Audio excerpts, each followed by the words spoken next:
àìsọ̀rọ̀ yán ọ̀rọ̀ òun ló mú bàbá kan tó sọ̀rọ̀ níjọ́ kìíní àná tó ní ibi tóun bá ti ń tú iṣu sí ibẹ̀ ni kẹ́ máa bá mi fi ọmọ odó sí. Ó tú iṣu sí odó, ẹni tó ń gúnyán tó ń gún iṣu ó gún nínú odó. Ó mú ìkànsẹ́nu, ẹni tó mú ọmọ odó dání ó gbá ọmọ lẹ́nu. Àìsọ̀rọ̀ yanràn nìyẹn. So tíyàn bá ń sọ ọ̀rọ̀ tó bá yán ọ̀rọ̀, pàápàá jùlọ àwọn tó ń gbé ọ̀rọ̀ sí orí afẹ́fẹ́, tèmi náà jẹ́ kan nínú wọn, kò ní fa èdè àìyedè. Tí èèyàn bá dẹ̀ wà tí ó bá jẹ́ pé ó fi pé mo mọ̀ yẹn gan-an, àwọn èèyàn mọ̀ mí gan-an, mò ń sọ̀rọ̀ gan-an, mo lè ràn gan-an, èèyàn máa ń yán ọ̀rọ̀ ni. Wàá yọ ọ̀rọ̀ ọ̀rí wàá yan so that kò ní fa rúkè rúdò tàbí kò ní fa nǹkan tó jẹ́ wípé àwọn èèyàn máa drag èèyàn. Èèyàn ò bá gbé àyájọ́ wá, èèyàn ò bá gbé bíbélì wá kó gbé Ṣàngó kó gbé Ọya. Irú àwa báyìí àti kọjá yẹn, a dẹ̀ ti ṣe yẹn kọjá lórí ìkànnì yìí. Èèyàn kan ò lè dúnkokò mọ́yàn kan. Ohun tí mo mọ̀ ní pé even tó jẹ́ tó ní pálí United Kingdom dání, tí o bá gbé United Kingdom at least fún ọdún méjì tó ń pè ní habitual resident, o ò lè gba nǹkan free níbẹ̀. Àwọn exemption kan wà, ṣùgbọ́n mo mọ̀ pé o ò sí nínú àwọn exemption yẹn. Tó bá dẹ̀ jẹ́ pé visa ló gbé wá, tó fẹ́yàwó, tó ṣe settlement gan, wọ́n á kọ síbẹ̀ pé no recourse to public fund. Tí àwọn èèyàn bá sanwó ẹ, tàbí tó bá jẹ́ pé èèyàn ló bá ẹ ṣe nǹkan, wàá jáde síta, wàá sọ̀rọ̀. Ọpẹ́lọpẹ́ àwọn èèyàn mi o, mo ráàánú gbà, ibi tí mo lọ ọ̀fẹ́ náà ṣe kọ̀ọ̀kan fún mi, ọpẹ́lọpẹ́ àwọn èèyàn mi. Ìgbà tó yàn bá kàn jáde síta tó ní ibi tó lọ yìí o, tó dẹ̀ gbórúkọ ọbẹ̀ jáde pé ọ̀fẹ́ ni orí gbà, o ò sanwó, tó dẹ̀ jẹ́ pé nǹkan tí ìjọba ń ṣe ni, àwa máa jáde, a máa sọ pé irọ́ ni. Kò yẹ kó bí ẹ nínú. Bí ò bá ṣe wípé tẹ bá ti dé stage kan, ẹ feel pé nítorí pé àwọn èèyàn ti ń pọ́n yín lé, wọ́n ń gbé yín gẹ̀gẹ̀, kò sẹ́ni tó lè correct yín. Ẹnikẹ́ àwa ní wọ́n fẹ́ dá wọn bọ́ ni o, wọ́n fẹ́ gbá wọn ṣubú ni o, wọ́n fẹ́ dá wọn bọ́ ni orí bo lẹ́wà tán fẹ́ gbé yín ṣubú, ẹ̀yin fáyín lẹ fẹ́ gbéra yín ṣubú. Àánú ni gbogbo wa rí gbà níbi tá a wà, bọ́ ti yẹn ò ní pé kéèyàn wá bọ́ síta kó give misleading or wrong information. Ní tí àwa ń sọ nìyẹn. Ìgbà táwọn kan ní wọ́n jápa yàrá kìnnìkan gbà tán débí, àwọn tó lè forí rọ ń forí rọ, àwọn tí ò lè forí rọ wọ́n padà. Right? So máa sọ ọ̀rọ̀ ẹ kó máa yán ọ̀rọ̀ ẹ, especially tó bá jẹ́ pé ẹni tó jẹ́ pé òun yan journalism láàyò. Nǹkan tí mò ń sọ nìyẹn. Kò sẹ́ni tó ń bá ẹ jà, kó gbé Ọya kó gbé Ṣàngó wá, ìfúùtù fẹ́ tẹ̀ ní gbogbo ẹ̀, kò sàwá dúró sórí crystal pátá ilẹ̀ mìíràn ìyanrìn ni. Àti Oriyomi Hamzat, listen up. Àwọn mi ò kí ń ṣe ẹni tó jẹ́ pé wàá máa yọ ọ̀rọ̀ lù tó ti yí ẹ lórí ìkànnì ẹ tàbí lórí kinní. Mi ò kí ń ṣe ẹni tó máa yọ ọ̀rọ̀ lù. Mo mọ nǹkan tí mò ń sọ lórí chat mi, ṣùgbọ́n àti Oriyomi Hamzat, mo mọ nǹkan tí mò ń sọ lórí chat mi. Visa tó gbé wá, you are not entitled to public recourse. Tó bá mọ̀yàn níbì kan, tó bá pé níbi tí mo ti ń ṣiṣẹ́ báyìí ló wá, tí ó dẹ̀ ta tí mo ti bá ìṣe agreement, tí mo fún ẹ ní tí mo dẹ̀ introduce ẹ sáwọn ọ̀rẹ́ mi láti Nàìjíríà ni o, please ẹ bá mi ṣe báyìí fún, tí wọ́n ṣe fún ẹ, ìyẹn ò mean pé medicals free. Nǹkan tó kọ sórí platform ẹ ni mò ń sọ fún ẹ pé kò correct ẹ. So ìgbà tó ṣe fún wọ tó ṣe fún ẹ tó jẹ́ pé àwọn ọ̀rẹ́ ẹ ṣe fún ẹ tó jẹ́ pé ó free fún ẹ, does that mean it's free for everybody in the United Kingdom? Your caption was health is wealth. Here in the United Kingdom, medicals is free. That's what you wrote on your platform. Má pàjá lọ́bọ̀ fún mi. Mo kàwé, mo kanú mi. Mi ò dẹ̀ ń ṣọmọdé. I'm 58 years old, for crying out loud. Ta ló ń come fún ẹ? Ta ló insult ẹ? Mo ṣẹ̀ṣẹ̀ bẹ̀rẹ̀ sí ní lo owó fún ẹ ni. I told at the beginning of my chat, mo sọ fún ẹ pé you're a man of integrity, but you have a large platform. You cannot be giving false information. Your visa clearly states you are not entitled to public recourse. You are not entitled to public fund. Number one, you are putting yourself at risk. You are putting your visas at risk. Ṣebí mi jáde mo wá sọ fún ẹni, ká bá àwọn tó crop ẹ̀ tó send ẹ̀ sí home office. Àwọn tó invite ẹ wá àti visa ẹ tó bá dọjọ́ mi wọ́n máa deny ẹ. Wọ́n á deny ẹ wọ́n ní jẹ́ kó wọ United Kingdom. How can you come in 72 hours in the United Kingdom? Ó dẹ̀ ti mọ̀jú àwa tá wà bí lọ. I'm talking to you as a professional. Nurse ni mí, mo mọ̀ nǹkan tó ń lọ. Medicals is not free for everybody. Mo dẹ̀ highlighted nínú chat mi àwọn tó free fún. Oh, false nínú category yẹn. Oh, false nínú category àwọn tó free fún. You did not. Tó bá mọ̀yàn níbì kan tàbí táwọn èèyàn kan tó bá gbé ẹ bá ṣe ń gbé ẹ gẹ̀gẹ̀ tó gbé ẹ lọ sí medical center kan tó jẹ́ pé bóyá dúdú ló dominate tàbí bóyá dúdú ló head tó dẹ̀ bá mi ṣe lè fọ́rẹ́ mi. Does that mean it's free? Does that mean that medical is free?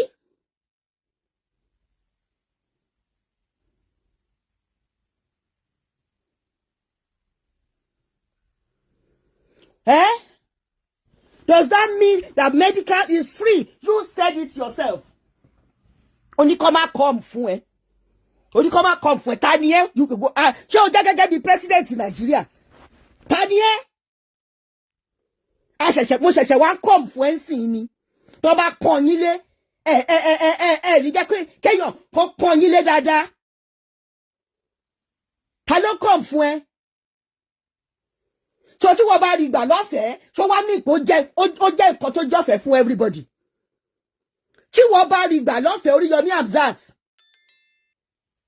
Tí wọ́n bá rí gbà lọ́fẹ̀ẹ́, so ó jọ́fẹ̀ẹ́ fún everybody.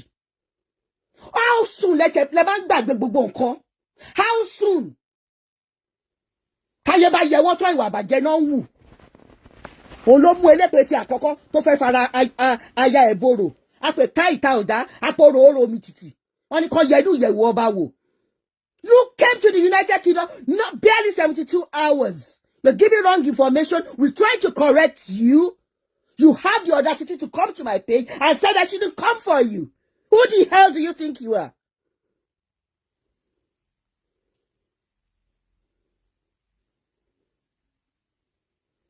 Who the hell do you think you are? Oriyomi Hamzat. Who the hell do you think you are? What in your what in I be what in it already now? Who is coming for you? You came to the United Kingdom, not barely 72 hours. You give me wrong information as a blogger, as a professional, as somebody that works in the healthcare system. I'm telling you the reality. And you came under my post and you're writing jargon. Lẹ́yìn ìgbà yẹn ló wá jáde, ló gbọ́ wẹ̀ sínú machine. Lẹ́ni you think wọ́n bá free. Ṣé wọ́n bá ṣe free? Àwọn tó gbé ẹ lọ síbi kan tó fún ẹ ní free. Àwọn ló fẹ́ tú di wọn, ló fẹ́ tú àṣírí wọn. You are not entitled to it. Your visa does not give you. The visa does not give you the permission to use public funds. Your visa does not give you the permission to use public funds. You have to pay.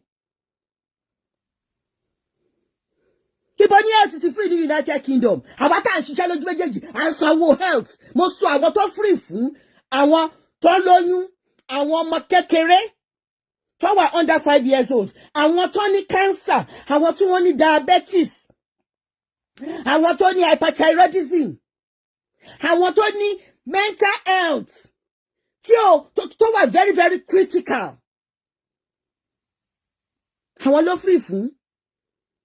How can you now come out boldly and say health is wealth? Yeah, and now said free medicals in the United Kingdom and generalize like that. And then we will be looking at you providing public false information, things that are not true, information that is not true. Oriyomi Hamzat. And then you came under my post. You said, why the insults? Come fún ẹ o. Táyé bá yẹ wọ́n tán, ìwà àbàjẹ́ náà wù. Táyé bá yẹ wọ́n tán, ìwà àbàjẹ́ náà wù. So, please, má wá lo ohun tó ń lò ní àgídìgbò fún àwọn stark illiterates. Má wá lò fún èmi, Bimpe, Alasoadura. Right? Má wá lò fún mi. Mo mọ ohun tí mò ń sọ. I'm trying to correct you. They might bring false information síta. Àwọn tó help ẹ, má gbé wọn sáyé. Ó jáde síta, you know you have a big platform. Àwọn tó wà lórí platform ẹ wọ́n ju 1.5 million lọ. Wọ́n dẹ̀ wò wọ́n tún fẹnu sọ àwọn tó máa gbọ́ tó rí post yẹn wọ́n tó bá lọ wo ibi tí post yẹn reach dé á ti reach over 5 million people on the social media. You are misleading and putting out wrong information outside there. Ìwọ tó ṣẹ̀ṣẹ̀ dé barely 72 hours. Ìwọ ló wá sọ nǹkan tó ń ṣẹlẹ̀ ní United Kingdom fún àwa tá a gbé bí, tá a gba pálí wọn, tá a ń ṣiṣẹ́, tá a ń pay tax, tá a ra lé, kì í ṣe lé kan, kì í ṣe lé méjì, kì í ṣe lé mẹ́ta. Má jẹ́ pàtó fún ẹ. Má jẹ́ pàtó fún ẹ. Àwa kọrún kan bẹ́ẹ̀ sí post mi mọ́. Do the needful. Sọ fún wọn, ọ̀rọ̀ àánú gbà o. Àánú lórí gbà. Ṣé accident and emergency ló lọ ní? Ṣé ọ̀dọ̀ GP ló lọ ní? Ó sọ bí tó lọ. Ó lọ sí Alasoadura Medical Center. Bóyá Nàìjíríà kan ló ń jẹ́ GP wọn bẹ̀. Bóyá Nàìjíríà kan ni medical director wọn bẹ̀. Tó fún ẹ ní gbogbo facilities yẹn lọ́fẹ̀ẹ́. Ó jáde síta. Ó kọ sí gbogbo àgbáyé pé UK medical services is free. Health is free in the United Kingdom. Who does that? Who does that? Yẹ kí n gbọ́. Ó wo visa tó gbé dání ni. Wọ́n wo nǹkan tó kọ síbẹ̀ ni. Ó wo visa tó gbé dání. Ó wo nǹkan tó kọ síbẹ̀ ni. Àánú lórí gbà. Tó bá jẹ́ pé medical bóyá mo ń ṣiṣẹ́ ní GP facilities kan tí mo ní ó yá o GP mi o ọ̀rẹ́ mi ń bọ̀ láti Nàìjíríà ẹ jẹ́ ká fún ní MOT o ká ṣe gbogbo nǹkan fún. Does that mean it's free? This is one of the reasons the British are rioting. Exactly. One of the reasons tó ń riot nìyẹn. Wọ́n ẹ máa wá take over. O dé within 72 hours o fẹ́ take over ìjọba ń bí. Yes, Oriyomi is becoming a nuisance. Kí ló ti ẹ̀ ṣe gan?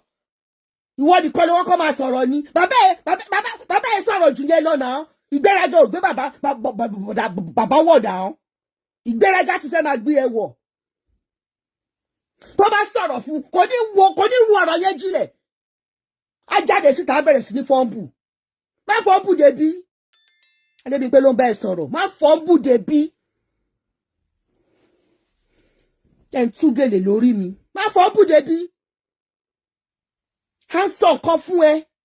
Ohun tó làwọn pípù yẹn ń sọ. Ṣáwọn tó wá medical director Alasoadura Medical Center yẹn. Tó bá rí yẹn níta. Tó dẹ̀ gbé kíní wọn síta. NHS ló sponsor wọn náà. Tó bá dẹ̀ jẹ́ pé private medical ni. Àwọn kan sanwó náà. Ihun tó ṣe fún ẹ yẹn, àwọn kan ló máa sanwó ẹ̀ náà.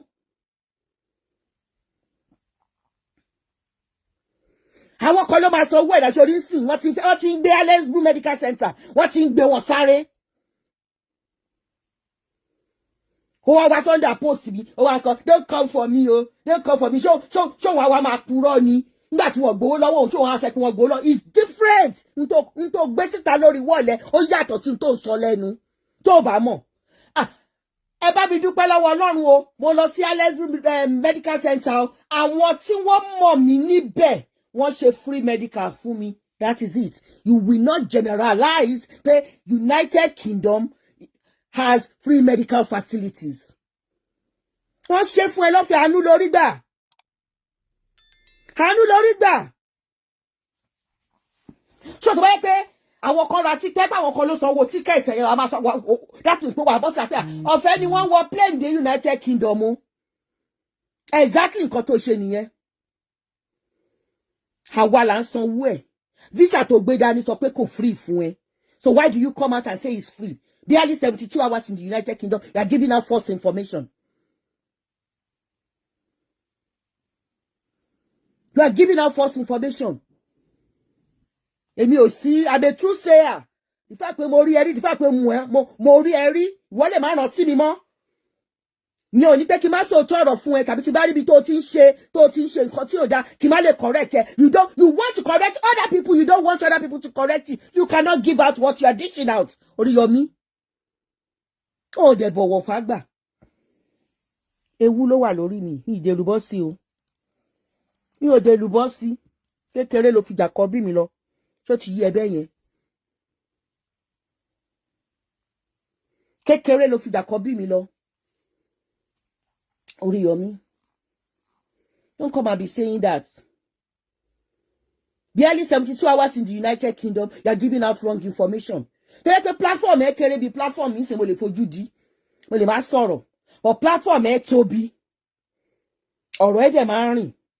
Mo dẹ̀ dúpẹ́ pé ọ̀rọ̀ tèmi náà máa rìn bí platform mi ṣe kéré mọ́. Ọ̀rọ̀ mi máa rìn, ó máa débi tí ó dé. Má jẹ́ kán gbé àwọn tó mọ̀ kán fún ẹ ní free medical facility. Má jẹ́ kán gbé wọn sáré. Má jẹ́ kán gbé wọn sáré. Má jẹ́ kán gbé wọn sáré. Àwa là ń gbé bí. London náà ń pè bí.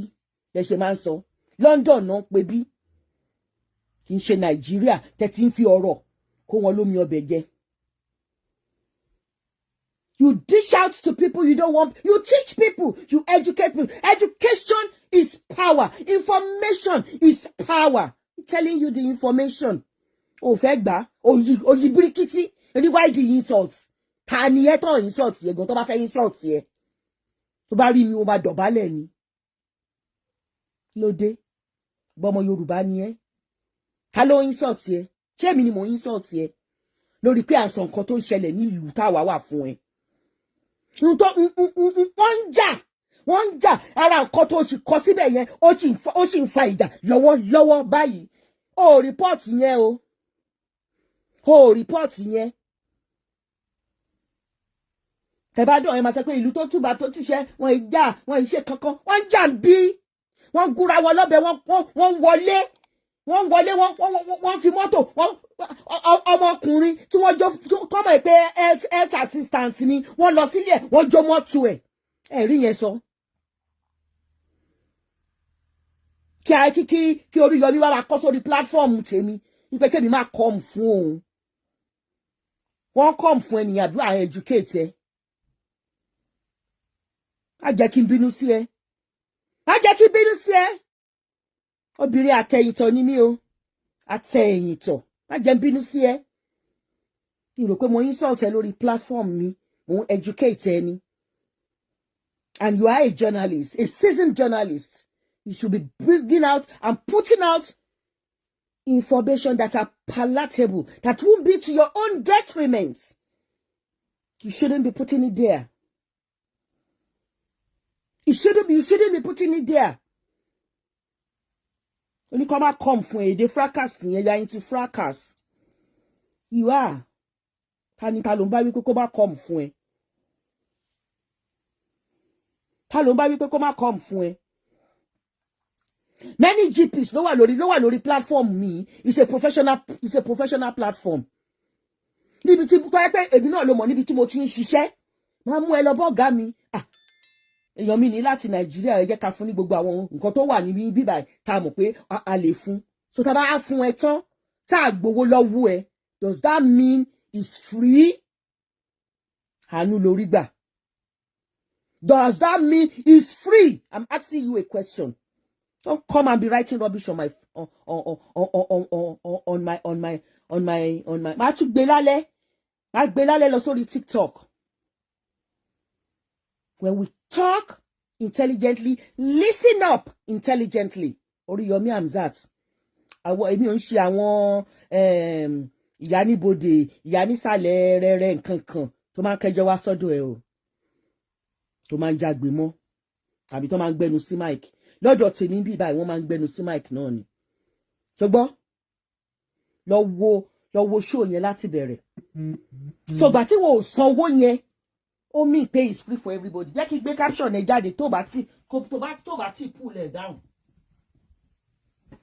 N tó sọ. Jẹ́ kí gbé jáde tó bá ti pull ẹ̀ down. Bó bá pull ẹ̀ down, ó wà lọ́dọ̀ Maureen Bádéjọ.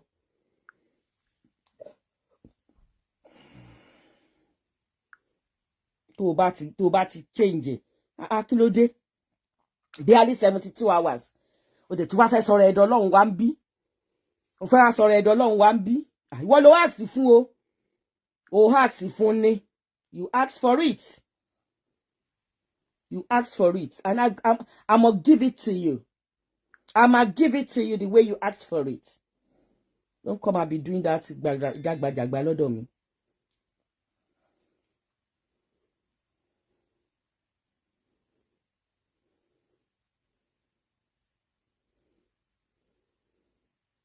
Àbí Maureen náà ti gbé wálẹ̀. Wọ́n ti dáyà já Maureen, ó ti gbé wálẹ̀.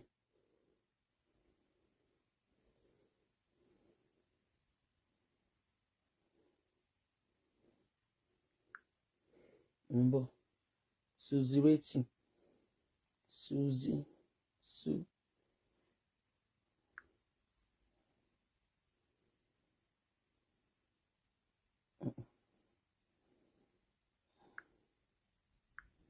Kí ló dé?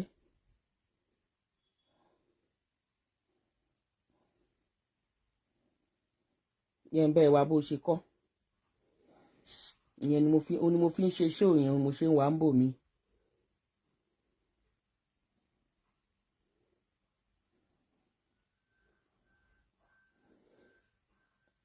Mo ń bọ̀ o. Suzy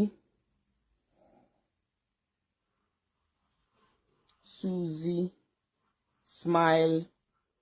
Suzy gbé kíní yẹn bọ́ sí bíjèrè.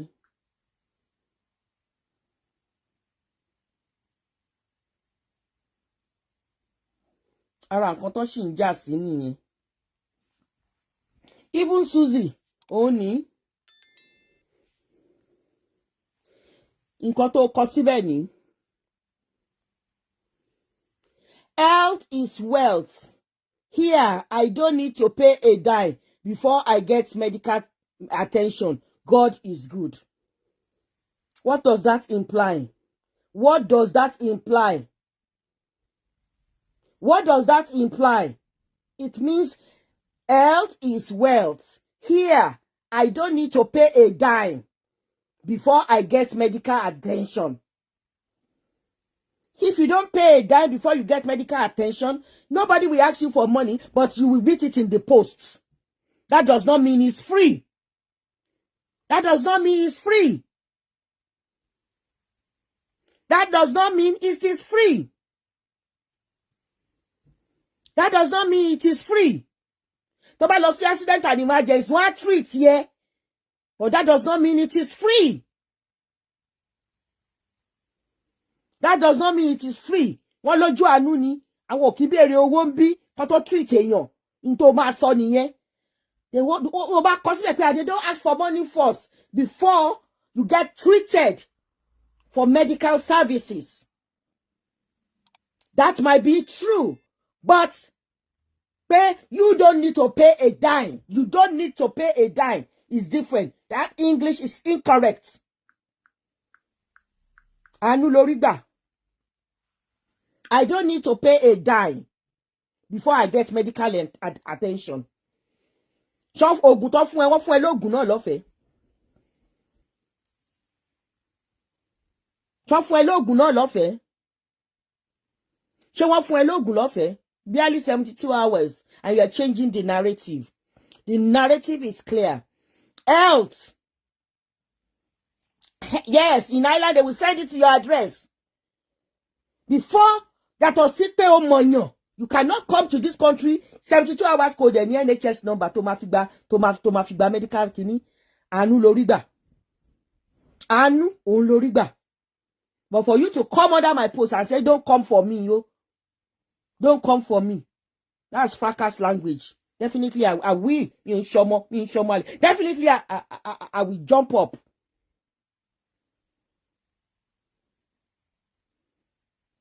Definitely, I will jump up and give it to you. So, what we are saying is that medicals is not free for everybody in the United Kingdom. And it is not free for people that comes on a type C visa, which is called visiting visa. Right? It's not free. It's not free. Even àwọn tó jaduro, ó ní nǹkan tó free fún wọn. Àwọn refugee. Ìjà yẹn náà dẹ̀ ṣì ń jà lọ́wọ́lọ́wọ́ báyìí. Ìjà yẹn náà ṣì ń jà lọ́wọ́lọ́wọ́ báyìí. Don't write that thing on my page again. Tí bá wá sórí page mo máa ń kí ẹ, mo máa ń kún ẹ lé ni, mo máa tún dáwó síbẹ̀ ni. Don't come and be doing that. Táyé bá yẹ wọ́n tún ìwà bàjẹ́ náà wù. No. Don't do that here for me. You, ṣùgbọ́n, Oriyomi, don't do that. Don't do that for me. Okay? Kò bá wojú jọ mi o. So, ìyẹn ni mo wá sọ inú ló bí mi. Oriyomi máa wá sórí page mi kó máa kọ don't come for me o. Ìgbà tó ń sanwó ṣé wọ́n wá sọ pé òun sanwó ni. Lọ sọ fún wọn Home Office. Kó sọ kó kọ thank you letter sí wọn Home Office. Pé thank you the consular, Nigeria embassy, British embassy. I was in United Kingdom. I got checked up. I used your medical facilities and they didn't collect any money from me. Lọ síbẹ̀, after this 6-month visa, kó lọ apply for 2 years kó lọ come out fún ẹ. Because it's clearly stated in your visa that you are not entitled to public recourse. So if you go to any medical center, tó mọ̀ yàn sí, tàbí lọ sí accident and emergency, tí wọ́n bá gbowó lọ́wọ́ ẹ, ìyẹn ò mí pé medicals ó free, wọ́n ò ní fún ẹ lóògùn. Paracetamol gan, wọ́n ò ní fún ẹ lọ́fẹ̀ẹ́. It's not free. Medicals is not free for all. It's free for some people, but you are not in that category. You are not in that category. You are not in that category. Oriyomi and Hamzat, no visa edada is clearly stated. Mbe. Ẹ ṣé gan ẹ̀yin èèyàn mi, God bless you. Ẹ jẹ́ kó tí wá kọ̀kọ̀ kúkọ̀ síbí. Gbẹ̀ ló ṣẹ̀ṣẹ̀ máa wá gba wòtòwòtò. Gbẹ̀ ló ṣẹ̀ṣẹ̀ máa wá gba wòtòwòtò. Torí pé o máa correct èèyàn. Èèyàn kò dẹ̀ kí ń ṣàwádé. Èèyàn kan, nobody is an embodiment of knowledge. Ẹ lè máa mú ṣókè máa má jẹ́. United Kingdom náà ń pè bí o. United Kingdom ni wọ́n ń pè ibi báyìí. Thank you. God bless you. Ẹ ṣé gan ni.